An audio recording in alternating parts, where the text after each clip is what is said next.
Welcome to a deep dive, I guess you could say, into one of the most captivating stories I think ever told, the Ramayana. We're going to be exploring excerpts from Rama and Ravana, an epic tale of Dharma. And this isn't just any story. This is really a cornerstone of Indian mythology. It's filled with adventure and moral dilemmas and timeless lessons about duty, sacrifice, and the choices we make. You know what's fascinating of the Ramayana is that it really does go beyond just a simple battle between good and evil. Yeah. It delves into the complexities of human nature. The conflicts we experience between our personal desire and what's righteous and the challenges of leadership. I think really anyone can relate to that. And we've got like kingdoms and battles and divine intervention, the whole shebang. It's all there. But before we get swept away, I guess, by the just huge scale of it all, let's meet the key players. Absolutely. So we start in Ayodhya, this kingdom ruled by the noble King Dasharatha, and he really longs for an heir. Right. And through divine sacrifice, his queens are blessed with sons, and Rama, who is born from Queen Kaushalya, is destined for greatness. And when we say greatness, I mean Rama is considered an incarnation of Lord Vishnu himself, Whoa. a god living among mortals. Oh, So you can imagine the expectation. yeah, no pressure, right? No pressure. Yeah. His birth is meant to restore balance to the world. That's a pretty hefty responsibility for anyone. Especially for just, a prince trying to figure things out. Yeah, exactly. But that's just one side of the coin. Right. Across the sea, we have Lanka, ruled by the formidable demon King Ravana, and he's powerful, he's intelligent, he's even a devotee of Lord Shiva. Yeah. But pride and ambition have a strong hold on him. Yeah, he just can't seem to shake those. No, he can't. So Ravana embodies Dharma, which is the opposite of Dharma. Right. And Dharma is more than just doing good. It's a complex code of ethics and duty that guides every action, and it forms really the foundation of righteous living in this tradition.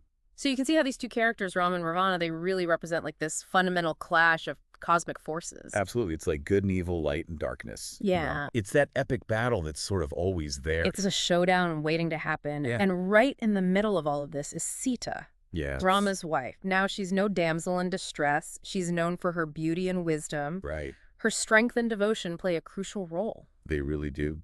In fact, Sita's abduction by Ravana is the catalyst that sets this whole epic journey in motion. Wow. But to understand how we get there, we need to delve into a tale as old as time palace intrigue. Ooh, this is where things get juicy. Here we go. King Dasharatha, bound by a promise to his wife Kaikeyi, Right? is forced to exile Rama for 14 years. Talk about a curveball. That's a big one. This isn't just about a jealous stepmother. It's a conflict between Dharma, following his word and his love for his son. It's a powerful example of how personal desires can really clash with one's duty. And this exile, it really leaves Rama vulnerable to Ravana's schemes, which are set in motion by an encounter with his sister, Surpanaka. Okay. Just, a quick little side note there. Yeah. She does not take rejection well. Oh, Not well at all. yes. So when she threatens Sita, Rama's brother, Lakshmana, steps in and intervenes maybe a bit too enthusiastically. Oh, boy. So this is not going to end well. No, it does. So this slight against his sister, it really fuels Ravana's rage. Yeah. And so he hatches this plan that's going to change the course of history and uses trickery and deceit to abduct Sita. Oh. Rama returns to find his home empty, his wife stolen, and his destiny already laid out before him takes a sharp turn into this quest for rescue. And that's where we meet one of the most beloved characters, I think, in the Ramayana, Hanuman, the mighty monkey warrior and devoted follower of Rama. Awesome. I love Hanuman. Yeah, he's a great character. Hanuman's strength and loyalty are legendary. He leaps across the ocean to Lanka, finds Sita, and relays a message of hope from Rama. So, you mentioned divine intervention. Right. But even the gods kind of work through mortals. They do. To rescue Sita Rama's army with Hanuman's help, they build a bridge to Lanka, a testament to their ingenuity and determination. It really is. I mean, talk about a leap of faith. Yeah, it's not just about brute strength. It's about faith and cleverness and sheer will. Absolutely. But we're just getting started. We are. Next, we dive into the great battle where gods and demons clash and the fate of the world kind of hangs in the balance. That's where we're headed. I can't wait. It's going to be exciting. Last time we left Rama, his destiny intertwined with this rescue mission, facing the daunting task of rescuing Sita from Ravana. Yeah, and it's really more than just a rescue mission. Okay. It's a battle, that goes beyond just the physical realm. Right. It's about this clash between Dharma and Adharma, order and chaos, these forces that really, I think, shape our lives. And shape the world around us, too. Absolutely. So Rama with his army of monkeys and bears. Yeah, you can't forget the bears. The bears, right? They represent these ideals of righteousness and duty. And Ravana in his magnificent but shadowed kingdom of Lanka. Right. It's magnificent, but there's darkness there. Yeah. Embodies ambition and, the darker side of power. A shadow self. And Lanka is described as like this impenetrable fortress filled with, demon warriors and untold riches. It makes you wonder, how can anyone hope to prevail against that? Right. And that's the beauty of the Ramayana. It shows us that even in the face of overwhelming odds, faith, courage, and adhering to Dharma, it can tip the scales. It can make all the difference. It really can. And the battle itself is really a series of intense confrontations, and each one reveals something about the characters and the forces at play. So it's not just about who wins or loses, it's how they conduct themselves in the midst of all this conflict. Exactly. So are there any moments that stand out to you in this epic war? Well, one that captures the essence of this struggle, I think, is the duel between Rama and Ravana's son, Indrajit.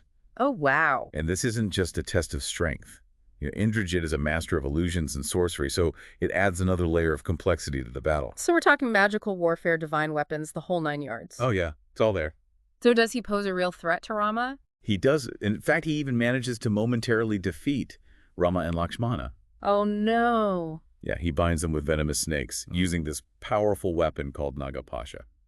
That sounds pretty dire. It really highlights that even those who are aligned with Dharma face setbacks and challenges on their path. So how do they escape this? Well, just when things seem their bleakest, Garuda, the king of birds and a sworn enemy of snakes, intervenes. Oh, wow. Revives Rama and Lakshmana. Talk about a timely arrival. Right place, right time. It makes you think about the unseen forces, that might be guiding our own lives. Yeah, absolutely. But ultimately, it comes down to that final confrontation, Rama versus Ravana. The ultimate showdown between good and evil. The one we've all been waiting for. I mean, it's got to be one of the most iconic battles in all of mythology. What can you tell us about it? Well, the clash between Rama and Ravana is this spectacle of both physical and spiritual strength. Yeah. Ravana is a formidable opponent, and the battle rages for days with neither side yielding. It's only after this epic struggle that Rama unleashes the Brahmastra, which is this divine weapon given to him by the sage Vishwamitra. Okay. And it's a weapon that really represents the very power of Dharma, and with it he defeats Ravana. So Dharma prevails, but at what cost? What happens to Sita after all of this? Does she finally get the peace she deserves? Well, that's where the Ramayana takes this unexpected turn. While Rama has vanquished the enemy and rescued Sita, her ordeal is far from over. Oh, no. Despite her innocence, whispers of doubt begin to circulate, questioning her purity after being held captive. That just doesn't seem fair at all. After enduring such hardship, now she's subjected to societal judgment. Unfortunately, that's the case, and it really speaks to the power of perception and rumor, even in the face of truth. So how does she respond to these accusations? Sita, unwavering in her devotion and knowing her own truth, chooses to undergo Agni Pariksha, Oh, wow. which is this trial by fire. Yeah. It's a very dramatic and symbolic act. Yeah. It demonstrates her purity and silences the doubters. And so the flames don't harm her. Her innocence is proven. It's like this powerful testament to her inner strength and unwavering spirit. I agree. But you said an unexpected turn. Does the story end here? Do they finally find peace? We ended, on this note of triumph with Sita proving her purity in the fire. Right. It feels like a resolution, like the end of a long and arduous journey. Yeah, you would think so. But I get the sense that there's more to the story, Yeah. like a deeper layer we haven't really uncovered yet. You're right. Ramayana doesn't shy away from the complexities of life, Yeah. Even after a grand victory, even though Sita's innocence is publicly validated, those whispers and doubts, they don't completely disappear. Right. They linger in the minds of some and cast a shadow over their homecoming. It's heartbreaking, that even after all that she endured, these societal pressures and judgments continue to kind of haunt her. It makes you question, what does it truly mean to be righteous? Right. Not just in your actions, but also in the court of public opinion. That's a question that the Ramayana really grapples with. And Rama, despite his love for Sita and knowing her to be pure of heart, finds himself torn, Yeah. between his personal feelings and his duty as a king. Right, because he has to consider the perception of his people. Exactly. He has to consider the stability of his kingdom. His responsibility extends beyond just his own household. It sounds like an impossible dilemma. How can you reconcile, your heart with this, like, weight of responsibility, It's a huge burden. especially when those you're responsible for don't see things the way you do? Right. So what does he choose? Does love conquer all? Well, in a decision that has sparked debate for centuries, Rama makes this agonizing choice to send Sita away. Wow. Imagine the weight of that decision to prioritize the well-being of the kingdom, even if it means sacrificing his own happiness. Yeah, I mean, that's a huge burden to bear for both of them. Absolutely. And it really challenges our understanding of Rama as, the embodiment of Dharma. Is this a failure on his part, or is it a testament to the impossible choices that leaders sometimes have to face? It's a great question, one that I think people have been asking for, thousands of years. And it really speaks to the complexity of the story and of the human experience. So what happens to Sita after she's sent away? Well, pregnant with Rama's twins, she finds solace and protection in the ashram of the sage Valmiki, Okay. who, if you recall, is the very author of the epic we're exploring. Oh, wow. So it's like life imitating art. Exactly, mirroring the trials and tribulations we've been discussing. So she raises her sons, Lav and Kush, amidst this tranquility, far from, the turmoil of the court. Do they ever learn about their lineage? Well, fate, as it often does, intervenes. The boys grow up to be skilled warriors, and through a series of events, their paths cross with Rama's. Okay. The truth of their parentage is revealed, and they come face to face with this father that they never knew. I imagine that must have been an emotional reunion filled with, joy and maybe some resentment. Absolutely. It's a powerful moment in the story. Does this lead to a reconciliation, a happy ending for this family that was torn apart?